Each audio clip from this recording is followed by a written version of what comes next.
holidays, I feel like, are such in any other year, they are such a charged thing anyway, for lots of different reasons, for lots of different people. But especially this year, I feel like there is a lot more discourse about the stressors of the holidays. I don't know about you guys, but like when I'm on social media or just even talking to friends or whatever, there's a lot more conversation about, how are we adjusting to, all of these different stressors that are currently going on in our country. And, that affects us day to day, including the holidays. So. Welcome back to the You Need a Counselor podcast. This is a show presented by Heart and Solutions Counseling Agency. We release new episodes every Sunday at 5 p.m. Central and encourage you to batch up that laundry, put away the dishes, plan for the week ahead, or do any other task that might seem daunting while you give our show a listen. You might just be encouraged to call your therapist, connect with this week's guest, or seek out those services you've been considering for a while but haven't made the commitment to yet.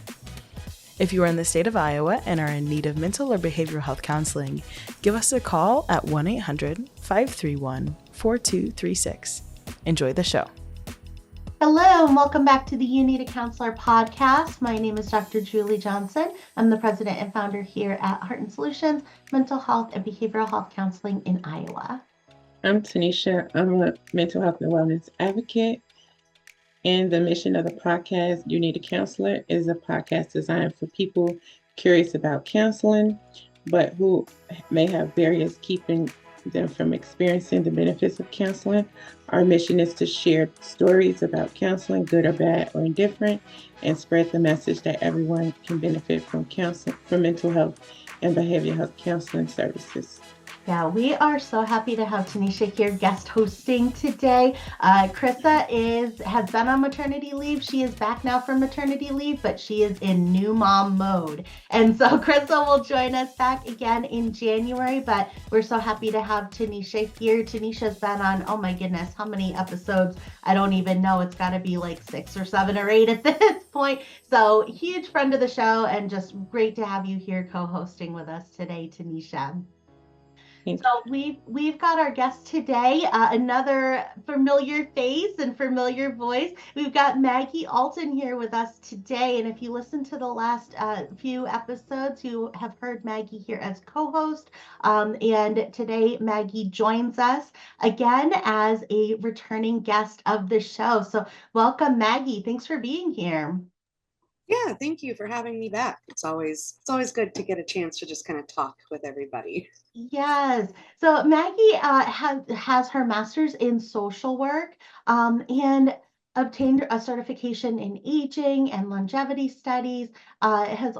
She continues to work with clients with anxiety, with depressive symptoms, with chronic mental health conditions, helps support people struggling with domestic violence, with grief, bereavement, hospice, end of life challenges, trauma. And she utilizes a lot of different techniques, including motivational interviewing, cognitive behavioral therapy, acceptance and commitment therapy, and solution-focused therapy. So Maggie just has a wide variety of different techniques and tools. And today we're hoping to talk about the holiday season because, man, that is fast approaching us. Yeah.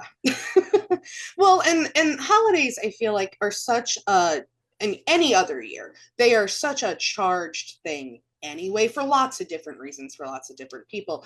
But especially this year, I feel like there is a lot more discourse about the stressors of the holidays. I don't know about you guys, but like when I'm on social media or just even talking to friends or whatever, there's a lot more conversation about, how are we adjusting to, all of these different stressors that are currently going on in our country. And, that affects us day to day, including the holidays. So. What recommendations would you have for people who are experiencing or managing stress actually during the holiday season? So it's what I'm about to say is going to sound very simple, but it's very, very difficult. One of the biggest things you can do is really, kind of have a conversation with yourself, really sit down with yourself and look at what are the things I'm sort of expected to do, right? Like I'm expected to go to my family's Christmas. I'm expected to maybe, help out at the work Christmas party, whatever, church, all of those things. And then kind of line them up with what are the things that really bring me joy? What are the things that really align with my values?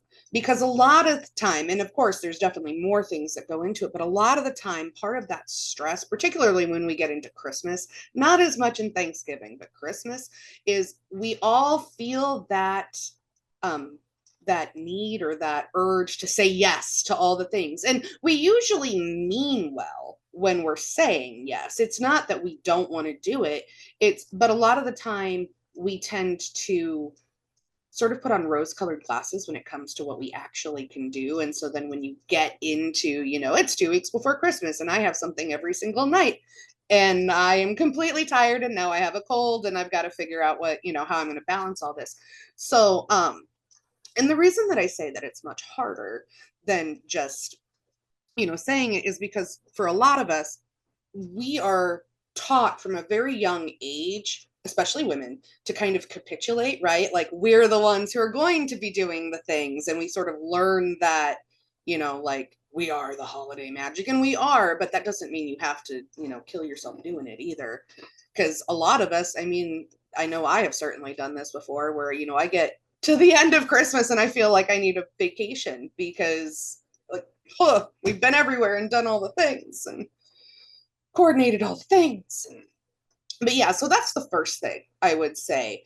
And where that can get really difficult, for example, and this kind of leads into some of those other factors, is like, for example, if you don't have a great relationship with your family, right? Then that gets into a little bit of a different conversation because it's like, okay, do they really bring me joy? Well, maybe not.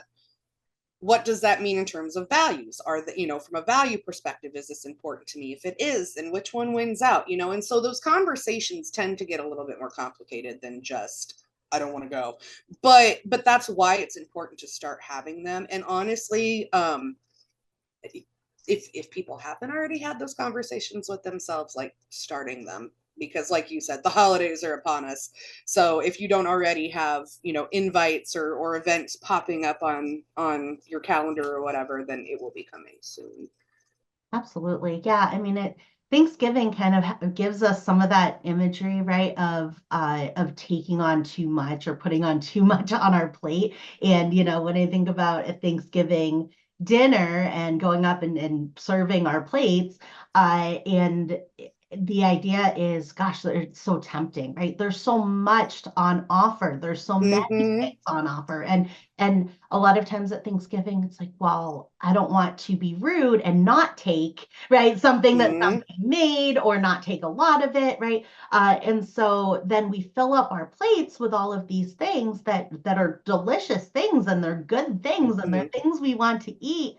But we fill up our plates so full that then we don't have room for those other things that come next. And so even if we are able to manage to finish all of the things that we've put on our plate, there's always something else coming, right? There's usually a Right. dessert coming or snacks after dinner. And we don't usually tend to consider those things that are coming Mm-hmm. next when we're filling up our plate.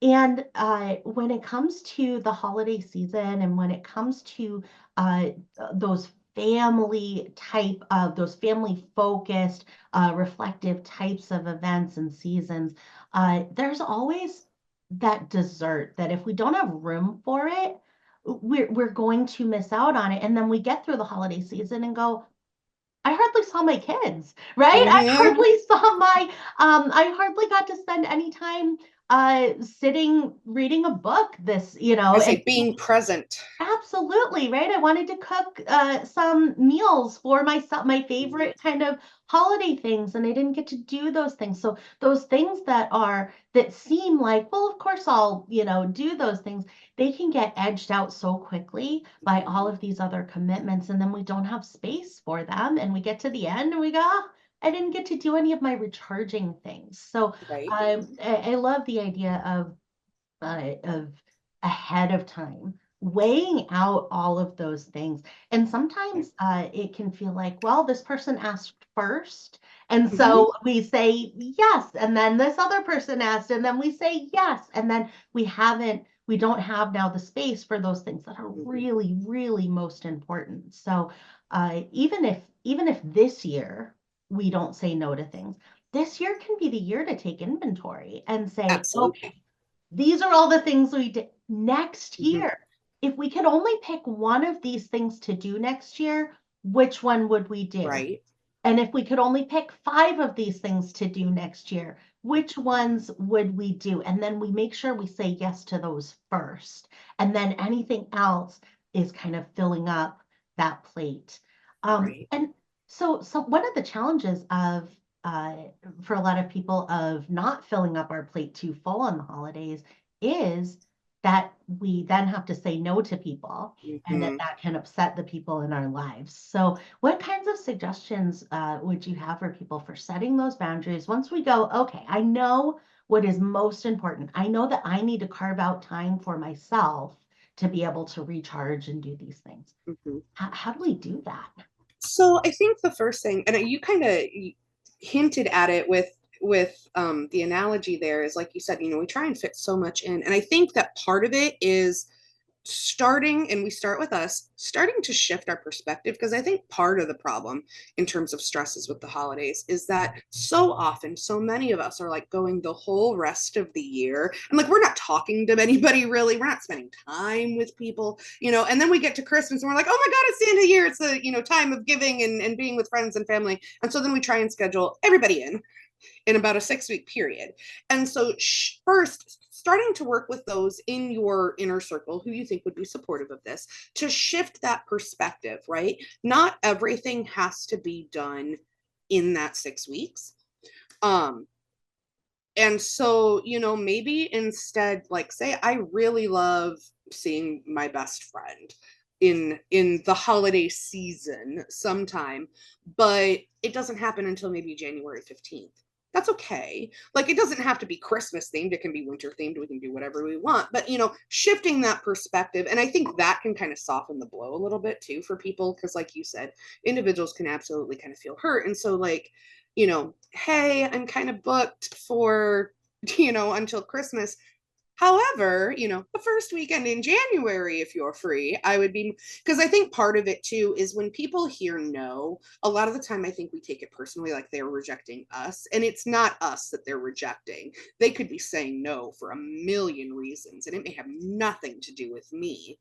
And so just putting that little bit of context and, showing that I do want to spend time with you. You are a priority. It's just not going to work in this time frame can help to soften that.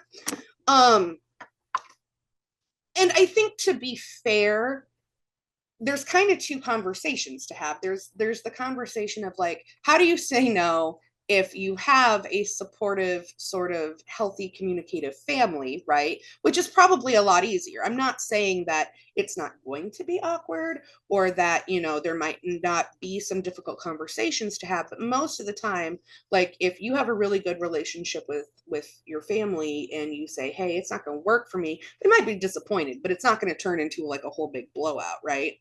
um Versus, I think, kind of the more difficult part is when there are some of those boundary issues, communication issues, because that's where, particularly for individuals with like trauma or those complex home situations, it kind of turns into a minefield of like, how do I say this without, in our brains, like, how do I say it without triggering the other person, even though I cannot control that? And so then it turns into this whole thought spiral. And I think that's where a lot of anxiety comes for people too with the holidays, is if you happen to be one of those people who maybe doesn't have a close relationship with your family, then what is supposed to be easy really isn't.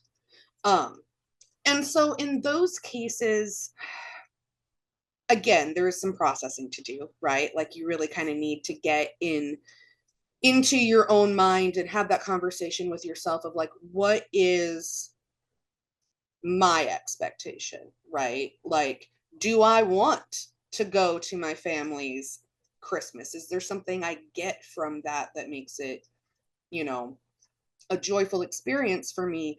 Is it that this is sort of, you know, if you're low contact, is this my like token time of the year that I go see them, right? Like there's all sorts of different things that you can have, and then having those conversations. And I feel like too, if you have to have those difficult conversations, one of the kind of traps that a lot of us fall into is we try to over explain why we are saying no.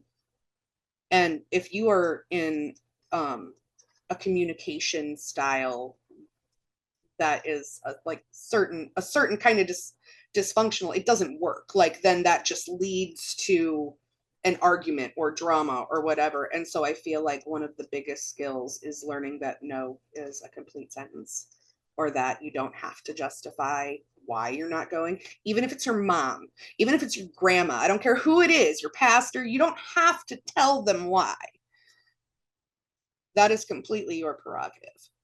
And kind of going back to something you had said earlier, you know, when you're talking about, you know, those experiences and kind of deciding what we do want to do next year. I wanted to add in, if you are a parent, that one can be a really great way to kind of transition older kids out of like, you know, toys and things like that, going for those experiences. It's also a way to kind of add buy-in and get out of that consumerist sort of take.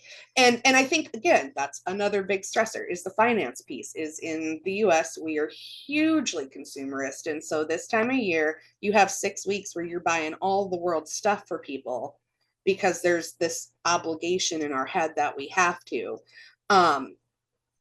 But, you know, if instead of buying, you know, $500 worth of plastic, we take a trip and the kids are able to give their input on what we're doing on that trip or where we're going on that trip or whatever, then that, you know, that helps transition away from consumerism. It helps with those memories. It helps with tradition. It helps with connection. And honestly, especially for kids, most of the time they're not going to remember what we got them anyway. It's going to be what we did. It's going to be like going to the, you know, the parade of lights, or going to the, God, I forget what it's called, but there's a Christmas mart in Des Moines, a German Christmas mart, or, you know, like that kind of thing. That's what they're going to remember. In regards to what if you have trauma within this family unit and they expect you to show up and your trauma is here, but the expectation is for you to, oh, you know, you expected to show up. You know, like a lot of times um, when there's trauma in the family, oh, what happens in this house stays in this house. You know, that's the consensus of how you're raised. But you expected to show up when Uncle Joe or whomever did whatever. But now it's these family gatherings and this person is here and they still want you to come up with this person here when it's trauma there. So you supposed to be kumbayaing with this individual. And to me, that's not okay. No, and I agree with that. I think that goes back to having that conversation with yourself. Full disclosure, I am no contact with one of my parents. And that was a really hard conversation I had with myself when I was going through that process in my own therapy and deciding that that's what I was going to do. Is, yeah, like at what point, you know, do I walk away versus that obligation to family? And I think that in and of itself is a conversation we need to have as a society, because there is still this really, I'll say traditional, for lack of a better term, belief that, yeah, like family is everything. And I'm not saying family isn't important. Absolutely, it's important. But just because you're family does not mean you get carte blanche. And so, and that's where it goes back. And I'm not going to say, you know, I'm not going to lie and say those conversations are comfortable. They're not. You know, if you have to go to your mom and say, I am not going to be at Christmas this year because it is my boundary that I will not be in that same space with that uncle. You chose to invite said uncle. You knew my boundary. I am choosing to stay home. And yeah, they're going to be upset about it, especially when you're first starting that journey, because you're changing that behavior and those patterns. And that's really uncomfortable for them. And they don't like it. But no, I absolutely agree with you. And that's exactly why it gets so hard around the holidays, is because there's that kind of family expectation and all of those layers. But yeah, no, I absolutely agree with you. And with that being said, everybody is on their own journey and they're in their own spot in their own journey. And so like if you happen to be somebody who's kind of still deconstructing that, right? Like you know you're going to go to Christmas and you know that uncle's going to be there, but you're not ready to not go yet. Just having that in your, you know, in your space, right? Like in your head, like being, I feel like one of the best things you can do is being lovingly honest with yourself. Like knowing that this is not necessarily a good person to be around. At the same time, I'm not ready to break this, you know, this relationship yet. And so in those instances, then what you do is kind of you know, plan for the worst, hope for the best. You give yourself an out. I actually work with clients on like, you know, if they cross this boundary, what is your way to get out of that situation? Like, do you have a car? Do you have someone who can come pick you up? Can you take a walk? Like, um, because just because you try to go to, or you're not ready to, like I said, to burn that bridge, even if it needs to be burned. There are other ways to kind of, for lack of a better term, do like a harm reduction, right? To like try and keep myself in a space or a distance where I can either feel safe and or get out if I stop feeling safe. Absolutely. Yeah. And I love that idea of safety planning, right? Safety planning the event.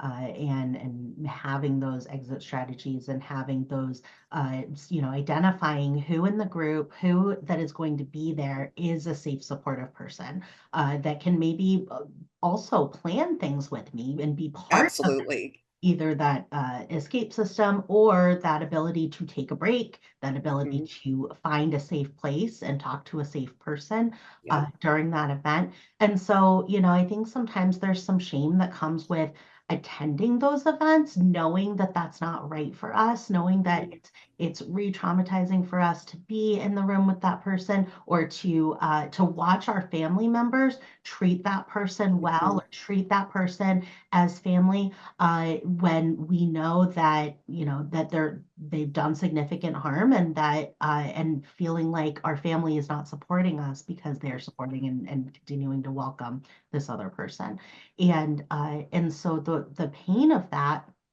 I think sometimes then can feel like, well, I still feel like I need to go and I'm still going. And so there can be a shame feeling even in going, knowing Mm-hmm. that it's not right for us, right? So it's like I don't have an option then that feels safe. And one thing I like to say about this time of year is that the challenges with making changes about the holidays, right now it is November 12th, and so a lot of the challenges that would come with changing things for this Thanksgiving, this Christmas, uh, are not a factor or are not as much of Yeah. a factor if we think about, okay, I'm looking at changing next Christmas, Mm-hmm. next Thanksgiving, next Christmas. So if I'm setting the boundary now, if I'm saying I'm between a rock and a hard place, I've been invited to Thanksgiving, or maybe I've already said yes to Thanksgiving, Mm-hmm. right? With this person is going to be there. And now I go, oh, it's going to be terrible for me to, and it's going to cause problems for me to say no right now. I just don't feel like I'm in a place to do that right now. That is totally fine. I would Mm-hmm. say let's consider, even if we go and we safety plan, but that we set the boundary now for next Thanksgiving. We set the boundary now for next Christmas. And we say to our family member, I'm coming this year. I said I Yeah. was coming. I am coming. But next year, 2026, I'm not coming to Thanksgiving Mm-hmm. if this person is invited. Or Yeah. if this person is coming, I'm not coming to Thanksgiving. If this person is going to be there, I'm not coming to Christmas. Mm-hmm. And that way, and the same thing with what you were talking about with the financial burden, right? The idea of like, well, we have to buy gifts for everybody, and we have to do the gift swap, and we have to, buy everything. Mm-hmm. It can feel like, well, everybody already bought their Christmas gifts, right? So now if I say, well, we're not going to be bringing Christmas gifts this year, that can feel like so much pressure. That can feel like I'm between my values and this hard place of, disappointing people or upsetting people. But if we look at this year and we say, okay, now is the time that I'm going to set that boundary for next Christmas. So this is the last Christmas that, I'm going to be buying gifts for everybody. This is the last Thanksgiving that I'm going to come to this event with this person being invited, right? And we can set that now because that gives people an entire year to plan on, right? That gives people the idea that, okay, it's not as much of a time sensitive situation because, okay, my holiday is going to go the way that, they expected it to go this year. But next year, I'm not going to come. That is the boundary, right? And so absolutely, yes, ideally we would all feel comfortable setting boundaries all the time, but if you're not in that place where it feels like you're able to do that for yourself, that is still okay. And I would just invite, anybody feeling that shame of like, why did I say yes? Why do I do that to myself? Why do I still go? Um, to be able to kind of counter that by saying, yeah, I am going to go this year. I did say that I'm going to go. I'm going to do that. I don't feel comfortable saying, nope, I'm not going this year. But consider next year. Consider setting the boundary now for next year.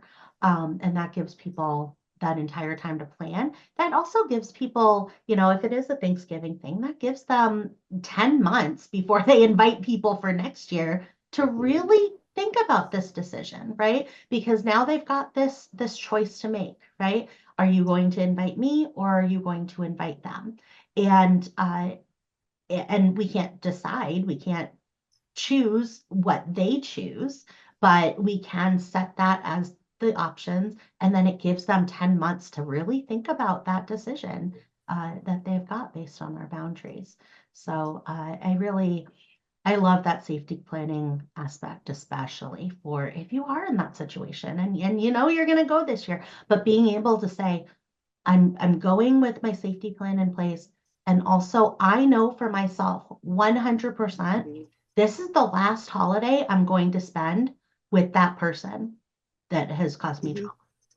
This is the last one because next year, either they're going to be there and I'm not, or I'm going to be there and they're not, or none, or neither of us will be there, right? But 100%, we know we can't control which one that will be, but we know that this will be our last one with that person.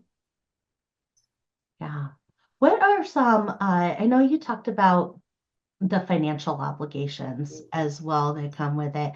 And we kind of talked about, setting that expectation for next year, because for this year, it's, well, what if they already bought gifts, right? What if they already have everything prepared? Now it's, what are they going to do?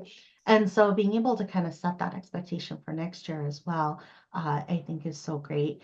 And there are so many new traditions that we can do as a family that don't cost money, or that cost such little money, making Christmas cookies or making holiday cookies from scratch as a family, or playing games at Christmas instead of opening presents, right? Or having little presents, but okay, movie play night. a game, and then whoever wins that game gets to open, a gift. And so it just stretches out so far. What are some other ways that we can kind of set those financial boundaries with others on gift giving and that expectation of gift giving? So again, I think part of it is absolutely a conversation. And again, part of it is absolutely a values thing. And every family is different, but just having those conversations, particularly with, I think, the adults, because I mean, obviously younger kids, especially, like, yeah, there are some things that you can make and do and whatever, but they tend to be the ones that we like, get the most gifts for and stuff, just because they're little and, we like to spoil them and they don't really get like, the money aspect yet per se, and, all of those things. But I think one, and I've already seen this again on social media, but kind of a return, and I know this sounds silly, but sort of a return to like our elementary art class, right? Like you can go get a pack of construction paper and glue for like $2, and yeah, you can make garlands and stars and like all the things, right? Um, I've seen a lot of people who are like using old scraps of wrapping paper even rather than like going out and getting things. Something I'm going to do with my kids this year, I've been saving up my brown paper bags from Hy-Vee. I saw something where you can make these humongous brown um like stars or snowflakes depending on how you do it. And so we're going to make those and put them up. Another one I've seen is you take a box, just a regular box, and like every section of said box, right, like the little flaps or the side can be its own gingerbread house. You design, you just design it and color it on the outside, and you can like put it wherever you want in your house. Like there's all sorts of things. And even, I mean, yeah, like you said, those sorts of things are the things that kids remember. They're going to be the things that are kind of traditional, and they absolutely can turn in traditions too. Like, maybe you guys, make felt ornaments one year, and the next year you make, like salt clay ornaments or whatever. But like those sorts of things can absolutely turn into traditions. Um, and like you said, like game nights, movie nights, go out and play in the snow. Um, there's all sorts of things that you can do. And I feel like part of the issue is that so many of us feel like we don't have time. And so I think that is kind of the balance, is looking at like, if I didn't have a lot of time, what are some of these sort of crafty things that I could do, right? Um, but then same thing, like there is nothing wrong with giving consumables or not giving anything at all. That's actually something that my husband's family and we do. Every year, if you give a gift to an adult, it has to be handmade. And so it usually tends to be like jams or a nut mix or a consumable of some sort, which is fine. We all enjoy it. It's tasty. But yeah, it's not like any of us need more stuff. I mean, um, and I think something else too, and this is more probably, well, I say more if you have kids, but I guess if you're a crafty person too, I mean, you absolutely can do it. But I mean, there's also a lot of different things you can do. I mean, that are gifts for people, especially if you have kids, like, the little handprints and, things like that, that are going to mean more than, the random Barbie or the random Christmas decor piece that you got somebody just because you felt like you needed to. Um, but I think that probably a larger piece is just that shift in mentality. I feel like in our society, we have kind of conflated Christmas with that consumerism. And so taking a step back from that, I mean, is kind of a way to, one, I mean, yes, financially, like it can help, but at the same time, just like you said, kind of going forward into other years, that's the way that we start to make changes. But yeah, having those conversations again, I feel like, if you have a supportive family, probably that conversation is not going to be as difficult. Um, and if it is, kind of on this side, then like you said, again, setting those boundaries, being like, this year, has been difficult. I personally cannot, afford to do a whole bunch of presents for people. So this is what I'm doing. And, and letting them know that or whatnot. Cause I know it's cliche, but it really is the thought that counts. Like it's not that. I was actually thinking this morning about how in like the Little House on the Prairie books, and I forget which one, but there's one where Paul runs into Santa like on his way home in a blizzard, and they're talking about the stuff that they got from Santa, and it's like a bag of candy and one doll. And so, like, by no means am I saying that people should be going without, but absolutely it's a mindset thing too. First, I wanted to say, like, a lot of times I think people get so caught up in the word tradition. You know, like even on my TikTok platform, a lot of people been stressed about, financial things. And I say you can create your own tradition. It's like whatever that is. A lot of times people get caught up in, well, we used to do this, but if you don't have the necessary finances, you can just do what's in your financial Mm-hmm. capacity, like whatever that financial capacity is, like you don't have to, you know, I always I said go broke, for Yeah, one day out the year. literally I though. said people put themselves in debt, people end up owing bills, they Yep. max out their credit cards, all for one day.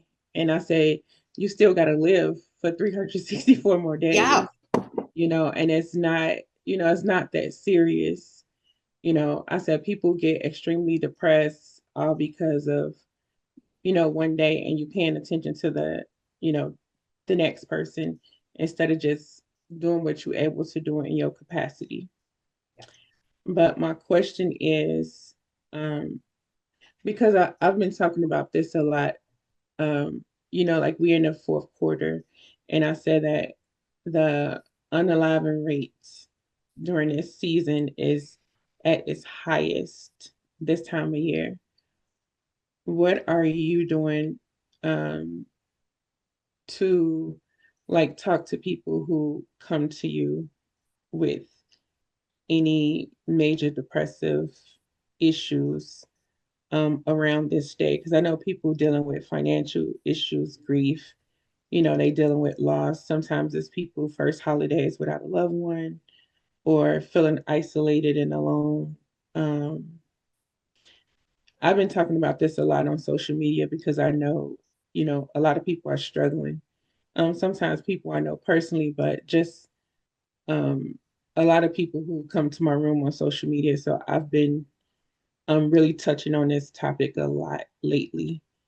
And a lot of people have been really thanking me for talking about it Mm-hmm. because you just never know how many people are struggling Right. during this time. But I know statistically the numbers are definitely higher around this time of the year. Yeah, they are. And I mean, again, especially this year, I know they're already talking like rates with farmers tend to be higher anyway, but like the rates this year are really high. Just with all of the stuff going on, rates in general have been pretty high. um so again, it kind of goes back to that planning piece. So one of the first things that I kind of do, and this is anybody that I work with, is if we hit like September, October, I start asking them about one, seasonal affective. I also start asking about the holidays and what that looks like, and what, because if that's gonna be a thing, then I want a little bit of time. And then depending on that client's different factors, we plan. Um, and whether that plan looks like, well, I'll back up. What that plan looks like is very different for everybody. But essentially, what I am doing is I am trying to get them to not focus on this part. And I know that that's hard. Like there is it's so difficult, especially like you said, like if this is the first holiday without a loved one or something like that, it's very, very difficult. But finding what you can to give you glimmers, right, of joy, even despite what you're going through.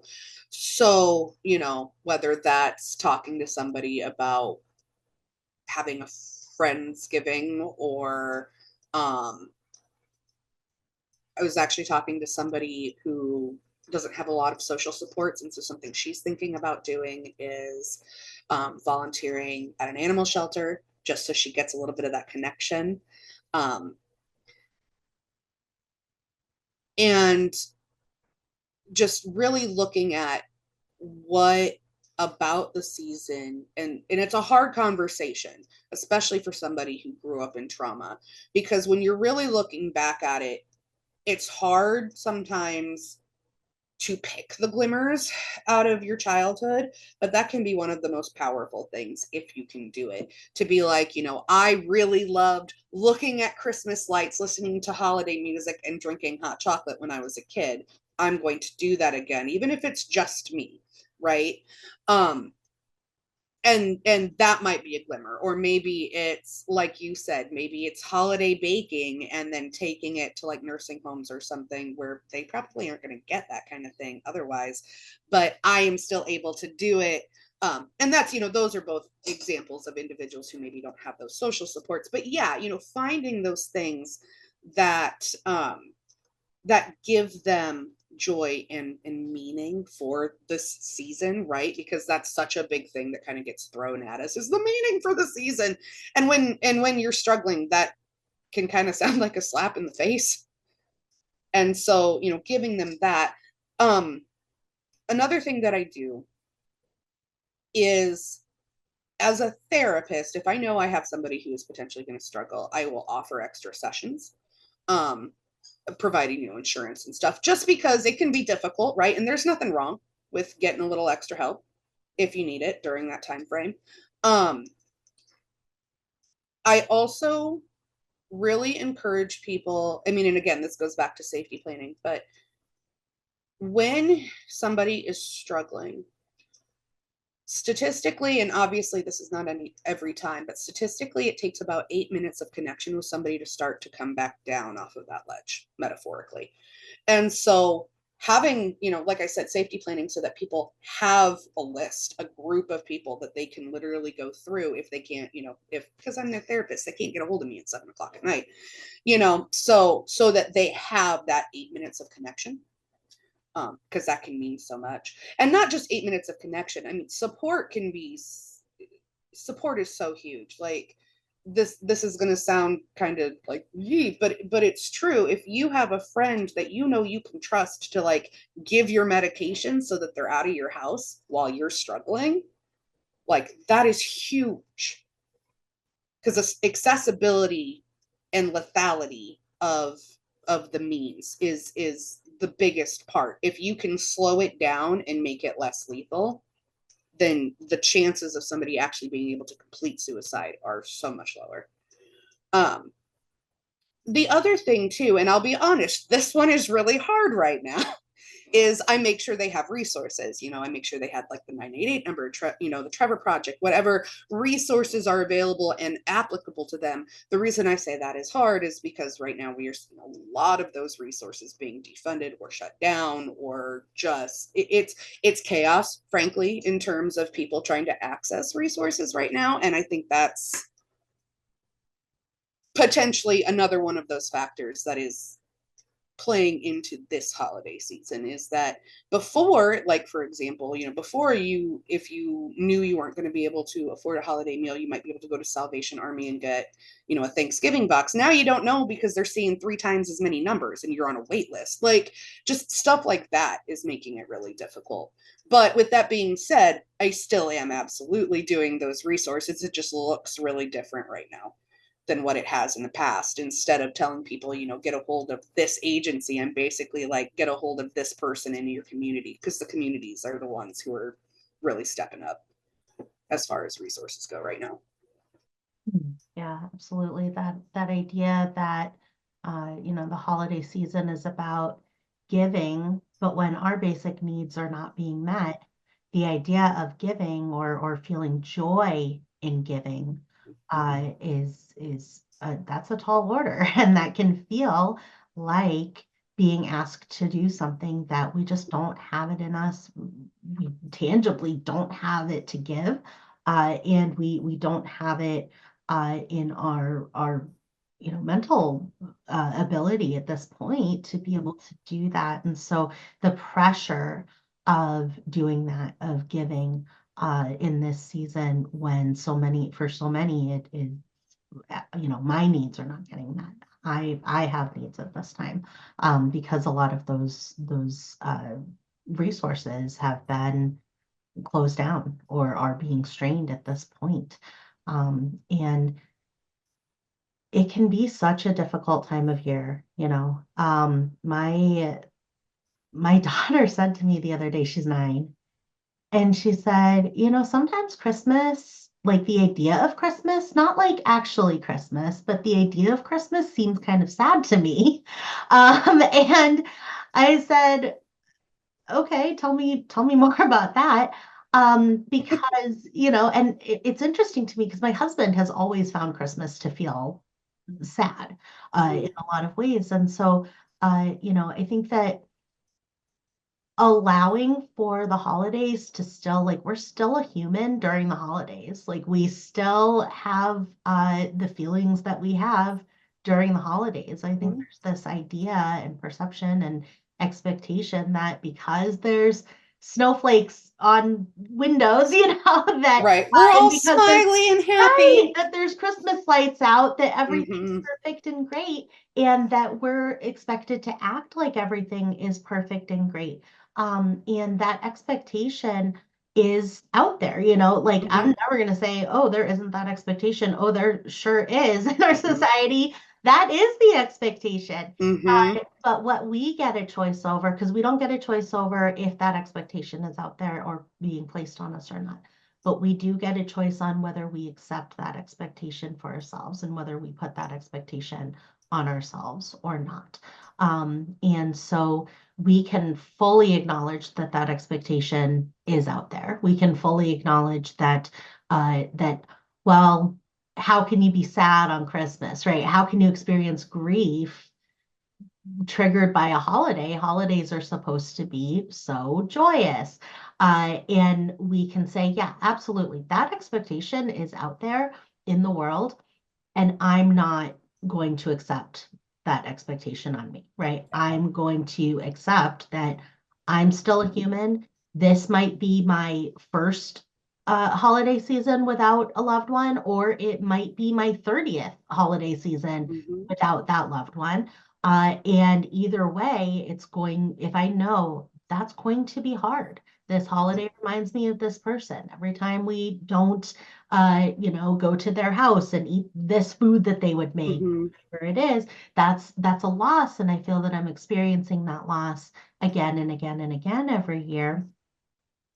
We don't get to choose that, but we get to say, I'm not going to add the expectation that Right. I not feel these things during this holiday season. I'm going to allow myself to feel those things. I I need to feel those things. I need to feel sad on Christmas morning because maybe for the last 30 years, I haven't allowed myself to feel sad Hmm. on Christmas morning, and I need to. And so we might say this is the year, or we might say next year is the year, right? Right. That I'm going to take that time and we can schedule it in, right? I'm going to take Christmas morning from 10 to 11 or before the kids get up from, 6 to 7 or whatever it is. Um, or once they go to bed to really feel how I'm actually feeling about the day, Hmm. to really sit down in a quiet place and really feel it and really listen to what my body, my mind, my soul Hmm. is telling me about how I'm actually doing, and checking in with ourselves about that and letting ourselves experience it.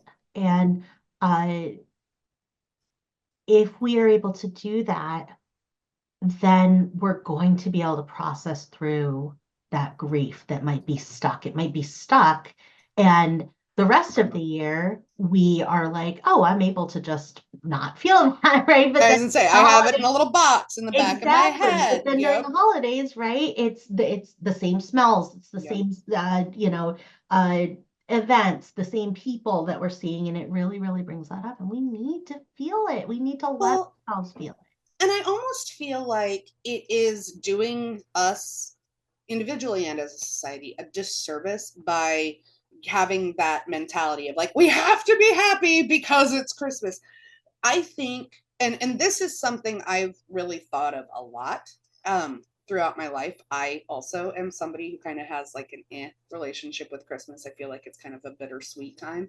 But I think that part of that, and this is just my own personal opinion, I guess, but part of that I feel like is like a sign of awareness of growing up, for lack of a better term. Because let's be honest, I mean, when we're kids, yeah, it is really happy because we only have kind of a superficial awareness. But as you get older, as you start to lose people, as traditions change, as the world changes, all of those things, like it's not a bad thing to hold space for that on a happy holiday, because those things were happy at one point too. Or like you said, sitting in that and letting yourself process it eventually can lead to that healing. It's not comfortable when you're doing it, but it can lead to that healing to where maybe, like you said, maybe instead of crying every morning on Christmas, it's just kind of like a little bit of a feeling in your chest, right? Like it's still there, but it's not as encompassing as, and that can be really healing. And I think that, yeah, I think there's a lot of people who don't necessarily get to experience that, or like that experience is made much more difficult by having to fight through that thought of, but it's that time of year and I have to be happy. Because we don't. I mean, don't get me wrong, it would be nice if all of us were happy, but we don't have to be. That's right. We don't have to be. And there's such a strong theme throughout this conversation that we've had today of like expectations versus how we truly, authentically, legitimately feel and what is best for us, for our wellness and our peace of mind, versus those expectations that we might have of ourselves, or that other people might have of us, or that society might have of us. And so if you're a person who needs permission, this is the permission. You have permission, right, to say no to those expectations. You have permission to say, yep, those expectations are absolutely out there, and I'm not accepting them. I'm not going to put those on myself, and see what happens. And next year, you can always go back to doing them if you want to, mm-hmm. right? You can always go back to it for next year. So you can say, yep, this year I'm not, but next year I am. And if it helps to make that plan and say, well, this year I am because I've committed to stuff, but next year I'm not going to. And the year after, I'm going to plan that, yeah, I'm going to again, right? Because that way it feels like it's not a permanent change. It's I'm trying something. I am trying something for next year, so that I can see how that goes. And there are going to be pieces of that I don't like, and I'm not going to do again. And there are pieces of that I am going to like, and I'm going to repeat into the future. So absolutely, just be aware of those expectations and know that you do have the power and the control over only one thing, and that's if I accept it for myself. Wonderful. Thank you so much, Maggie, for being here. It's always great having you on the show, and what great conversations about the holidays coming up. And just, it's not just over the holidays. There are always those expectations on us. And we always have the option. Every time we accept an expectation that's put on us, we are making a choice to accept it. We don't have to make that choice anymore. And I just think that that's been such a great part of this conversation. So Maggie, we are so happy to have you here. Maggie is a therapist here at Heart and Solutions. So if you want to get signed up with Maggie, you can go to www.heartandsolutions.net to get started on telehealth sessions with Maggie. And Tenesha, always great to have you here as well. Thank you so much for co-hosting today. Tenesha mentioned her her TikTok channel, and also has a Facebook page where she shares a lot of mental health advocacy resources. She's got live groups on TikTok where you can just show up. You just show up with whatever is going on. You've got support there. Sometimes the entire night, sometimes 11 hours at a time. And if you want to go check out the room and sit with Tenesha and just have somebody there with you, check her out at Spice to Your Life, SPICE, the number 2, YUR Life on TikTok and on Facebook. You can find her there. So thank you both so much. Maggie Alton, and I Need a Counselor. I'm Tenesha Gasson. And I'm Julie Johnson, and we need a counselor. And so do you. Bye. Thank you for listening to the You Need a Counselor podcast. We are so grateful that you're here. You can also find and connect with You Need a Counselor on Facebook and Instagram. If you've enjoyed today's show, please take a moment to like, review, or leave a comment, as all of these things help others to find and benefit from the podcast as well. If you're in the state of Iowa and interested in mental health counseling or behavioral health intervention services, give us